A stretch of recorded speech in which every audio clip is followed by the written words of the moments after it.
الرحمن الرحیم لمعنی مفرد، مفرد پر رفع نصب جر تینوں اعراب پڑھ سکتے ہیں۔ اس کو مجرور، مرفوع، منصوب تینوں طرح پڑھ سکتے ہیں۔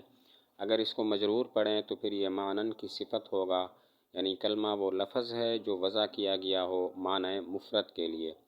معنی مفرد وہ ہوتا ہے کہ جس کی جز پر اس کے معنی کی جز دلالت نہ کرے، جیسا کہ ذات زید یہ معنی مفرد ہے، اس کی جز پر زید کی جز دلالت نہیں کرتی۔ مفرد کو مجرور، منصوب، مرفوع تینوں طرح پڑھ سکتے ہیں۔ اگر اس کو مجرور پڑھیں یعنی لمعنی مفردن تو پھر یہ معنی کی صفت ہوگا اور مطلب ہوگا کلمہ وہ لفظ ہے جو وضع کیا گیا ہو معنی مفرد کے لیے۔ معنی مفرد وہ ہوتا ہے جس کی جز پر اس کے لفظ کی جز دلالت نہ کرے، جیسے کہ ذات زید یہ معنی مفرد ہے، اس پر زید کی جز دلالت نہیں کرتی۔ سوال ہوتا ہے مفرد کو معنی کی صفت بنانا درست نہیں ہے، اس لیے کہ موصوف کا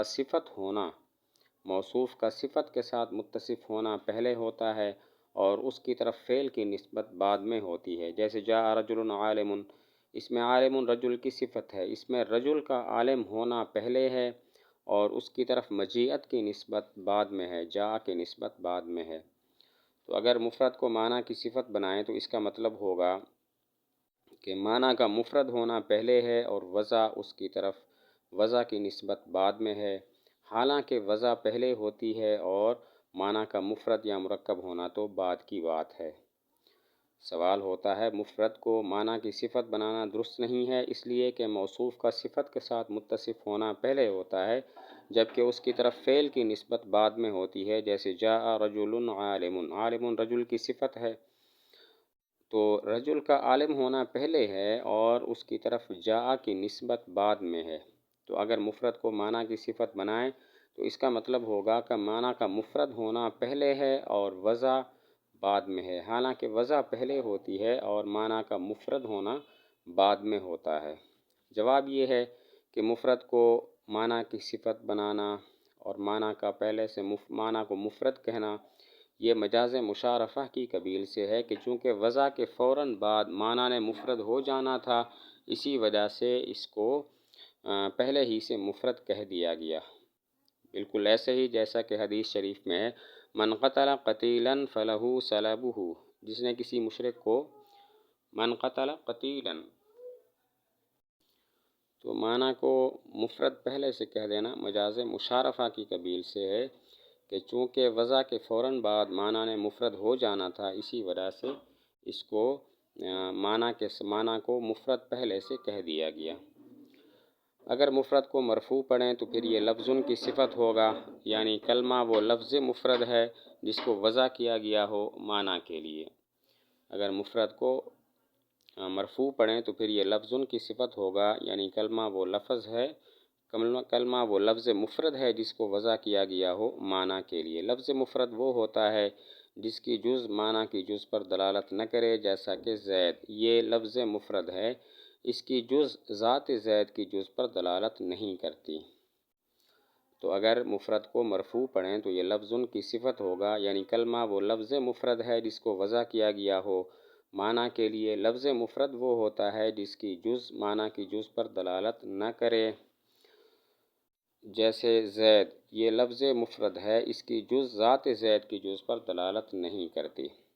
اگر مفرد کو منصوب پڑھیں تو پھر یہ حال ہوگا وضع کی ضمیر سے یا معنن سے، یعنی کلمہ وہ لفظ ہے جس کو وضع کیا گیا ہو معنی کے لیے، اس حال میں کہ وہ لفظ یا اس حال میں کہ وہ معنی مفرد ہو۔ اگر مفرد کو منصوب پڑھیں تو پھر یہ حال ہوگا وضع کی ضمیر سے یا معنن سے، یعنی کلمہ وہ لفظ ہے جس کو وضع کیا گیا ہو معنی کے لیے، اس حال میں کہ وہ لفظ یا اس حال میں کہ وہ معنی مفرد ہو۔ سوال ہوتا ہے کہ مفرد کو معنن سے حال بنانا ٹھیک نہیں ہے، کیونکہ حال یا تو فاعل سے ہوتا ہے یا مفعول سے، جبکہ معنی نہ فاعل ہے نہ مفعول ہے۔ مفرد کو معنی سے حال بنانا ٹھیک نہیں ہے، کیونکہ حال یا تو فاعل سے ہوتا ہے یا مفعول سے، جبکہ معنن نہ فاعل ہے نہ مفعول ہے۔ جواب یہ ہے کہ معنن بواسطہ حرف جر لام کے مفعول ہے، لہذا مفرد کو معنی سے حال بنانا درست ہو گیا۔ جواب یہ ہے کہ معنن بواسطہ حرف جر لام کے مفعول ہے، اسی وجہ سے مفرد کو معنن سے حال بنانا ٹھیک ہو گیا۔ باقی فوائد قیود: لفظ بمنزلہ جنس کے ہے جو تمام الفاظ کو شامل ہے، وضع بمنزلہ فصل اول کے ہے، اس سے الفاظ مہملہ خارج ہو گئے، اور وہ الفاظ خارج ہو گئے جن کی دلالت بالطبع یا بالعقل ہوتی ہے۔ بالطبع ہو جیسے اوہ اوہ کی دلالت سینہ کے درد پر، بالعقل ہو جیسا کہ لفظ دیس جو دیوار کے پیچھے سے سنائی دے اس کی دلالت بولنے والے کے وجود پر۔ معنن فصل ثانی ہے، اس سے وہ الفاظ خارج ہو گئے جن کی وضع معنی کے لیے نہیں ہوتی بلکہ صرف جوڑنے کے لیے، ترکیب کے لیے ہوتی ہے، جیسا کہ حروف زا یا دال۔ زید کے جو حروف ہیں زاد یا دال، ان کا کوئی معنی نہیں ہے، یہ صرف جوڑنے کے لیے وضع کیے گئے ہیں۔ اور مفرد فصل ثالث ہے، اس سے وہ لفظ خارج ہو گیا جو مرکب ہو، خواہ مرکب تام ہو جیسے زید قائم، یا پھر مرکب ناقص ہو جیسے غلام زید۔ فوائد قیود یہ ہیں: لفظ بمنزلہ جنس کے ہے جو تمام الفاظ کو شامل ہے، اور وضع فصل اول ہے، اس سے الفاظ مہملہ خارج ہو گئے، اور وہ الفاظ خارج ہو گئے جن کی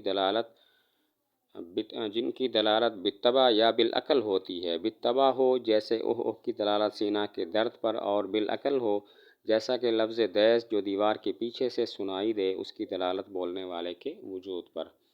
اور معنن فصل ثانی ہے، اس سے وہ الفاظ خارج ہو گئے جن کی وضع معنی کے لیے نہیں ہوتی بلکہ صرف جوڑنے کے لیے ہوتی ہے، جیسا کہ زید کے زا یا دال، ان کی وضع معنی کے لیے نہیں ہے بلکہ صرف ترکیب اور جوڑنے کے لیے ہے۔ مفردن فصل ثالث ہے، اس سے الفاظ مرکبہ خارج ہو گئے، لفظ مرکب خارج ہو گیا، خواہ وہ مرکب تام ہو جیسے زید قائم، یا مرکب ناقص ہو غلام زید۔